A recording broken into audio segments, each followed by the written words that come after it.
শয়তান আল্লাহকে চ্যালেঞ্জ দিয়েছিল, আল্লাহ আপনি তো জান্নাতে ঢোকাতে পারবেন না, এতগুলো জান্নাত কেন বানালেন? জাহান্নাম আরো বেশি হলে ভালো হতো। আল্লাহ বললেন কেন? শয়তান বলে, আল্লাহ এই সবগুলারে আমি ওয়াসওয়াসা দিয়ে মুনাফিক বানিয়ে নাস্তিক বানিয়ে জাহান্নামে ঢুকাবো। আমি চ্যালেঞ্জ দিলাম, ডান দিক থেকে ধোকা দেব, বা থেকে, সামনে থেকে, পেছন থেকে, নিচ থেকে, রগের শিরা উপশিরায় ঢুকে, মাজরাত দাম যেখান দিয়ে রক্ত চলাচল করে ওখানে ঢুকেও আমি ধোকা দেব। তো আপনি জান্নাতে ঢুকাবেন কেনমে? আল্লাহ বললেন তুমি আমারও চ্যালেঞ্জ দাও, এত বড় সাহস? আমি তো সব রাজার বড় রাজা, মহারাজা। চিৎকার করে বলেন ঠিক কিনা?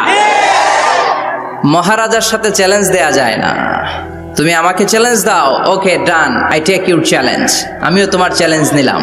তুমি আজীবন ধোকা দিবা, আজীবন তুমি গুমরা করবা, বেনামাজি বানাবা, জালিম বানাবা।